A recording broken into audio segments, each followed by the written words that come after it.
Yeah. Uh, First of all, I can't believe we're doing this again. This year has been amazing. It's been a wide year for me, and I guess I'm fully back on YouTube now. So yeah, without further ado, uh, I've been working on, I'll call it a mini project, right? Because it's a web um, misconfiguration I usually see like from time to time, and it's actually like a broken access control, right? Where you could actually you know change the email, more of like a logic flaw, because you could like change the email of someone. I know it's very popular bug, but I've been seeing this from time to time now, right? I've been seeing it in a lot of startups and a lot of most especially Node.js Express, because of course, yeah. Uh, yeah, let's get into it, man. So I have already started the web application with npm, and you can see in the web endpoint here that it's already like been launched. So I don't know if this shows. Yeah, that's still with SSS. I think there's no. Let me see if this if Wapalizer is gonna. Okay, Wapalizer always shows the CSS technology. Well, I know it uses Node.js and Express. So literally this web app, right? This is like let's take for example, this is just like maybe this could be a shopping website, it could be a real estate website, it could be anything, it could be an hotel website, it could be literally anything, right? And you could be logging as any user, let's say Alice, Bob, Charlie, whatever user, right? So now sometimes developers tend to like they don't they tend to like give client side validation, whereas you cannot change the email of an existing user if that email already exists.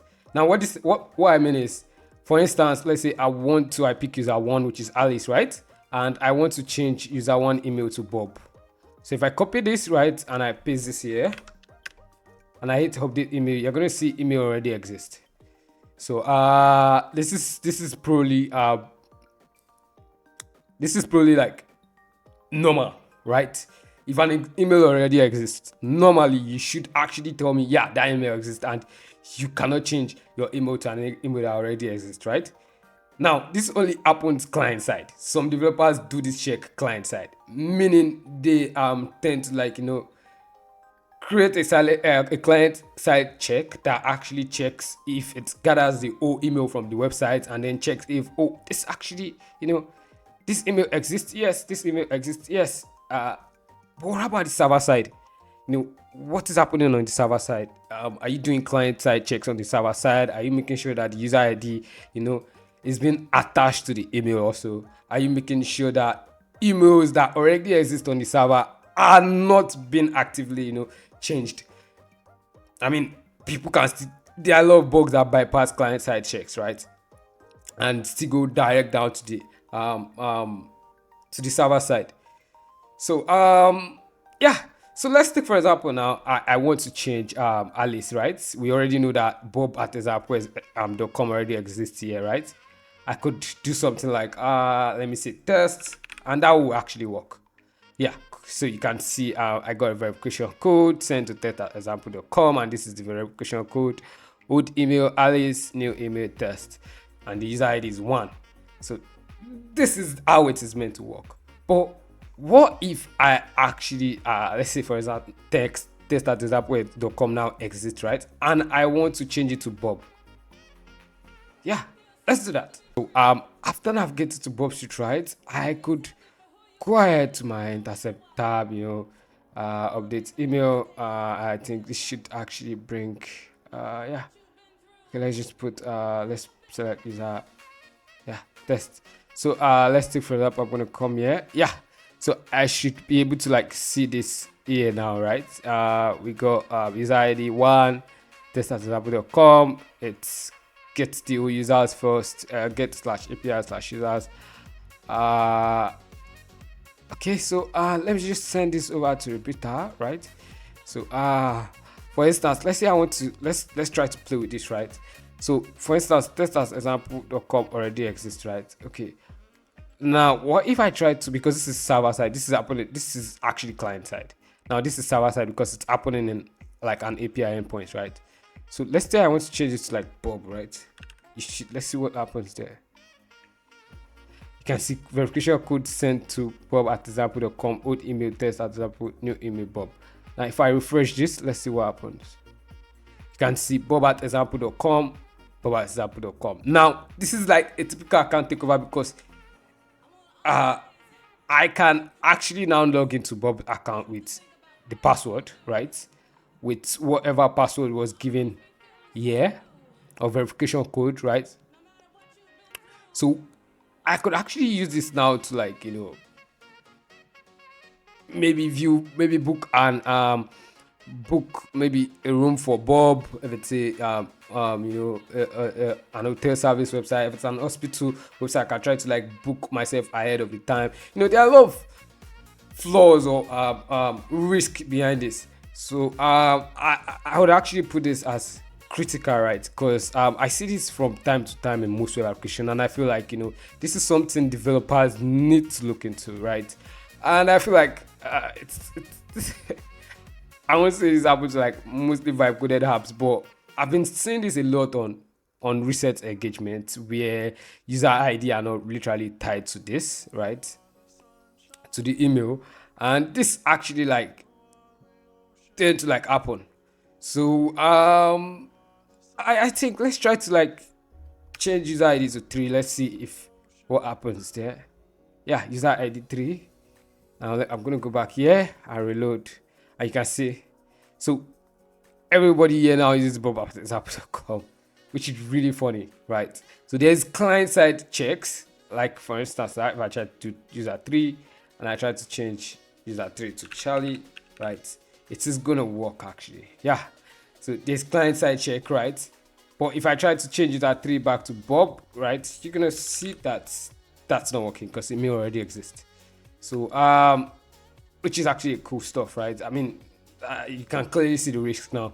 So I created this other secure endpoint just to show you how this works also. So for instance now, if I go back to Bob, I've not done a demo for this endpoint yet. I wanted to do it freshly on this recording. So update email dash secure. Let me just do something like dash secure, right? And I'm going to do 3. I'm going to change 3 to Bob at, yeah. So let me send this and see what happens. Email already exists. You see that, right? Email already exists. So let me change user ID 1 to I'm just gonna put 1 here. I'm gonna put SecFortress here. I'm gonna send this invalid password. So you need like a password this time to like, you see, you need like a password this time to change your email. That's literally how it should be, right? Because let me say I try to like get the password of this guy. Let me see if that works. I'm going to change Bob, right? Put Bob for that one. Bob example.com. Oh, I'm just going to do something like test. Let me see for that one. Yeah, I'm going to use this code.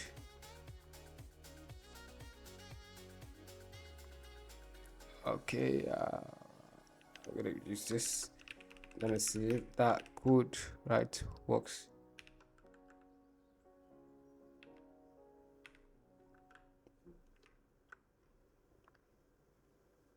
Still valid password.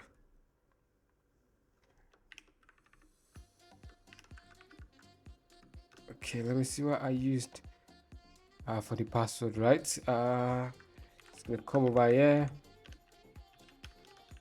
I'm gonna cut out server.js, page up, memory database, favorite points, secure endpoint. So one, we validate email format. Does the format literally match? Like, is it actually an email? Number two, check if email already exists. Email already exists. That's the number two check.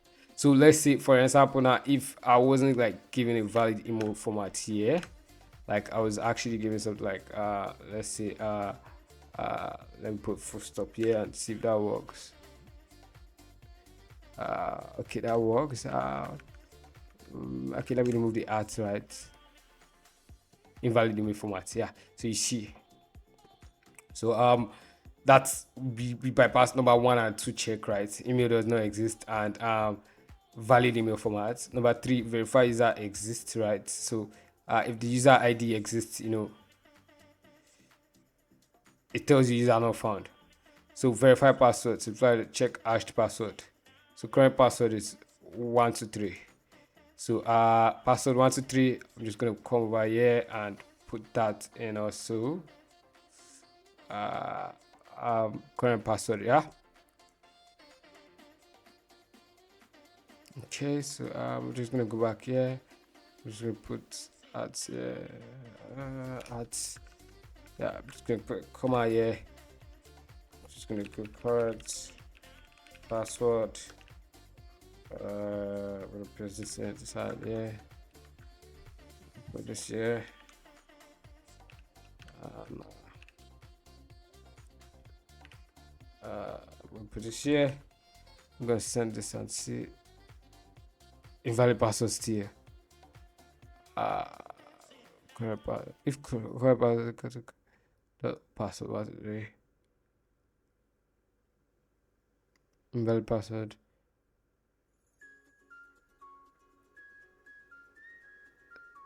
Okay. Correct password. I don't think the issues with this guy. Okay, good. So I need to like I was using the lowercase there. So verification is sent to test.example.com as secfortress.com.